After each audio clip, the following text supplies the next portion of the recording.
Raphael Walker opened his eyes 5 minutes before the alarm clock went off, as he had done for 9 years. He reached out to silence it before Ava woke up. He watched his wife sleeping, her dark hair spread across the pillow, her serene face not showing all the daily struggles she faced taking care of the children and trying to supplement the family income with her crafts. In the next room, 7-year-old Liam and 5-year-old Zoe were still asleep. Raphael entered quietly, stroked their hair and left, carrying the guilt of not being there as much as he would like. He missed school performances, bedtime stories, the simple moments that built their childhood. In the kitchen, he found the lunchbox carefully prepared by Ava. A note accompanied it. "Everything will be fine today. We love you." He smiled, one of those smiles that held more sadness than joy. How could Ava maintain hope when he himself had already lost his? He took the crowded bus to the large commercial building in the city centre. A 20-story structure that housed several companies. Construtora Horizonte, where he worked, occupied the 5th floor. It wasn't the most prestigious place in the building, but for Raphael, for a long time, it represented the fulfillment of a dream. Upon entering the lobby, he spotted Helen at the reception. At 60 years old, she had worked there since the building's opening. Her silver hair framed a face marked by time, but her brown eyes retained a youthful glint, attentive and warm. "Good morning, my dear," she exclaimed upon seeing Raphael. "Did you bring that beautiful smile today?" Raphael forced a smile. "Good morning, Helen. How are you today?" "Better now that I've seen you. And look," she lowered her voice, "there's a cinnamon bun left over from yesterday's party in the drawer. I'll come by your floor later." Raphael thanked her sincerely. Those small gestures from Helen were rays of sunshine on increasingly cloudy days. "You remind me of my son," she commented as she occasionally did. "He's far away, living abroad, but when I look at you I feel like I still have someone nearby." On the 5th floor, reality was different. The office of Construtora Horizonte was an environment with low partitions and artificial lighting that strained the eyes. Gregory Prescott, his boss for 9 years, was already in his glass office, from where he could observe all the employees. Raphael settled at his desk, turned on his computer, and opened the project he was working on, an affordable housing complex. For many architects in the company it was the unwanted job, the projects of lesser prestige. For Raphael, it was a chance to make a difference in the lives of families who, like his own, struggled to have a decent place to live. He incorporated sustainable solutions that didn't increase the cost of construction, utilization of natural light, cross-ventilation, rainwater harvesting.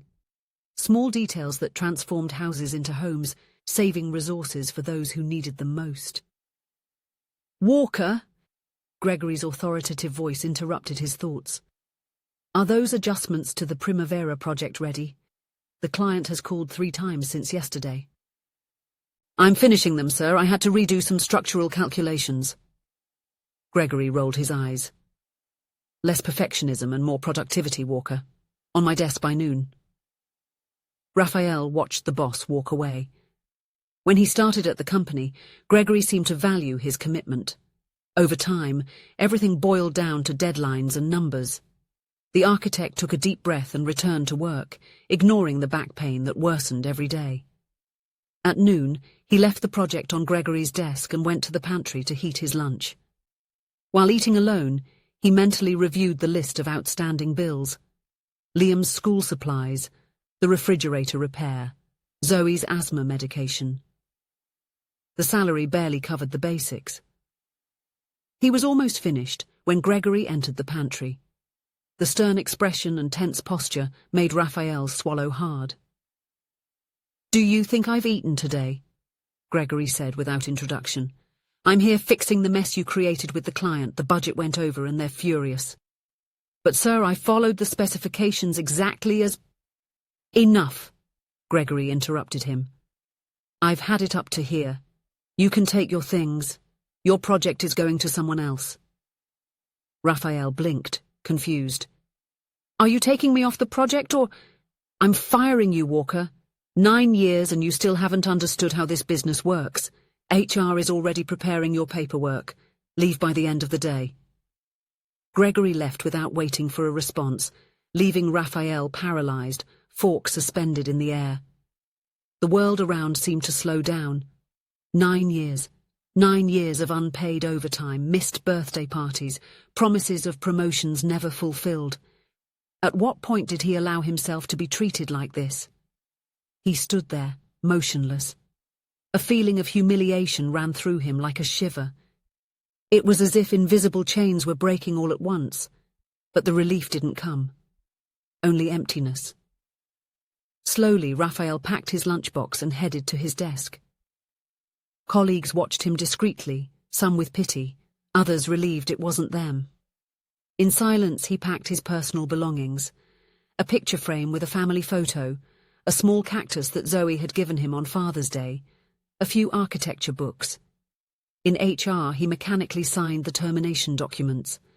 The words sounded distant as the analyst explained about termination pay and unemployment insurance.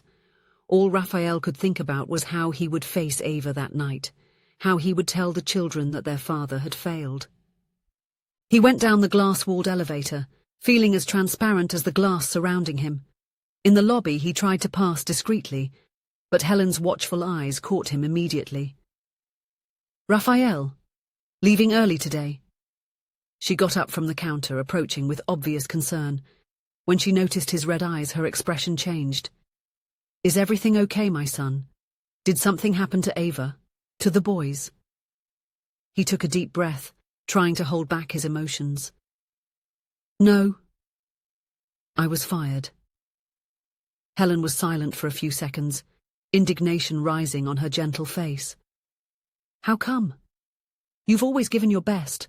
How can something like this happen?"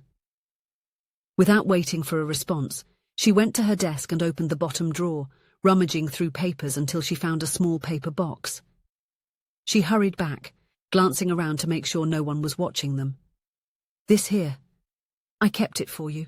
Cards, notes, contacts. Every time someone called or showed up here asking for you, wanting to hire you. You always said you didn't need it, that it wasn't the right time. But I kept them anyway." Raphael took the box as if it weighed a ton.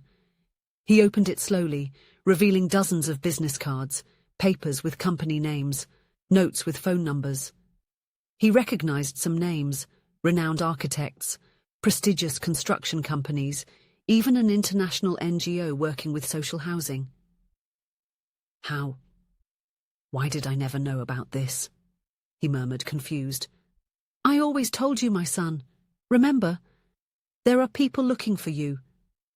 And you would respond that you were committed to Horizonte, that it would be disloyal to leave. The memory hit Raphael like a punch. It was true. He had ignored all the opportunities, convinced that loyalty would be rewarded, that his hard work would eventually be recognized.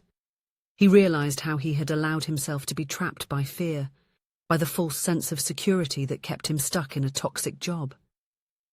Helen firmly squeezed his shoulder, leaning in to whisper, "Go up to the 17th floor. Trust me. You're not leaving this building unemployed, I'm sure." Still stunned, Raphael nodded. He entered the elevator again and pressed the button for the 17th floor, not knowing exactly what to expect. The doors opened to an environment completely different from what he was used to. The office was spacious and bright, with large windows framing the sky.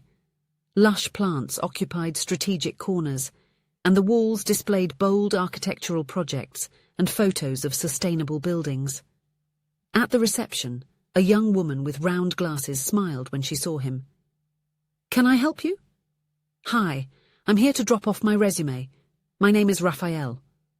The receptionist smiled as if she already knew him. "Please wait a moment." She disappeared down a corridor and, less than a minute later, returned accompanied by a middle-aged man wearing jeans and a blue dress shirt without a tie. "You? Raphael?" he said, extending his hand with genuine enthusiasm. "Man, you are a rare gem. We've tried to reach you so many times. Your projects with a sustainable focus are incredible. We are just assembling a team to lead this here." Raphael could hardly process what he was hearing. That was Henry Dalton, founder of Studio Verde, an architecture firm revolutionizing ecological constructions in the country. How do you know my work? He managed to ask. Henry smiled. I visited the Conjunto Primavera 2 years ago. I was impressed with the natural ventilation solutions and water utilization. When I found out you were the architect responsible, I tried to hire you immediately. I called several times, left business cards, but you never returned. The realization hit Raphael like a lightning bolt. Gregory had never forwarded any contact, any proposal. He had deliberately kept him in the dark, probably fearing losing his most dedicated architect, the one who did the less important work without complaining. But now he had discarded him without a second thought. I never received any contact, he confessed. I just got fired from Horizonte Construction Company. Henry didn't seem surprised. Their loss, our gain. Shall we talk? I have a proposal that will interest you. In the next 2 hours, Raphael got to know Studio Green from the inside. A company that valued exactly what he had always advocated for: accessible, sustainable, and human architecture. The salary offered was almost double what he used to make, with flexible hours and the possibility of working remotely 2 days a week. I want you to lead our social housing division, Henry explained. Your technical knowledge combined with social sensitivity is rare in this market. When he left the building that afternoon, Raphael carried a signed contract, a temporary badge, and a strange feeling in his chest, something he hadn't felt in a long time: hope. At the home gate, he hesitated. How would he explain everything to Ava? His heart was still racing with so many changes in a single day. He took a deep breath and opened the door. He found the family in the living room. Ava was helping Liam with his homework while Zoe was drawing on the floor. 3 pairs of eyes turned to him, surprised by his early arrival. Daddy! Zoe ran to hug him. You got home early. Raphael lifted her in his arms, feeling tears in his eyes. Ava immediately realized that something had happened. Kids, go wash your hands for the snack, she requested, and when they were alone, she asked softly, What happened, Rafa? Sitting at the kitchen table, Raphael told her everything: the dismissal, Helen's box, the proposal from Studio Verde. I'm scared, he admitted. What if it doesn't work out? What if I'm not good enough? Ava held his hands. You were always too good for that place. I saw it in your tired eyes, in your frustration. This is the opportunity to do what you really love, in the way you believe. A year passed. Raphael was leading the social projects team at Studio Verde, coordinating initiatives that transformed communities with sustainable and low-cost architecture. His ideas were not only heard but celebrated and implemented. He returned home at the agreed time, participated in his children's school activities, and on Sundays the family gathered to plan the renovation of the house they finally could buy. A simple house, but a dream come true. One morning, he entered the commercial building where he now worked with pleasure. At the reception, Helen greeted him with her warm smile. He placed a box of freshly baked cupcakes on the counter. Helen, thank you for everything. She smiled with tears in her eyes. I didn't do anything, dear. You are the brilliant person. While waiting for the elevator, Raphael reflected on how he feared change, how he allowed himself to be imprisoned by the fear of the unknown. Today, he understood that knowing when to close cycles, to seek something new, is also part of the journey. It may seem difficult, but there is always hope for those who fight and are good people. The elevator arrived, and before entering, he took one last look at Helen, who was watching him with maternal pride. He smiled, finally understanding the truth she always tried to show him. Lack of recognition isn't always due to our own incapacity. Sometimes it's just the wrong place, the wrong environment, and the courage to leave may be exactly what life needs to show us our true worth. The doors closed softly in front of him, and Raphael thought, when the door closes, maybe it's just the elevator calling you to go up. If you enjoyed the story, please leave a comment with a rating from 1 to 5 to show how much you liked it. Also, watch the video that is now appearing on your screen. See you soon.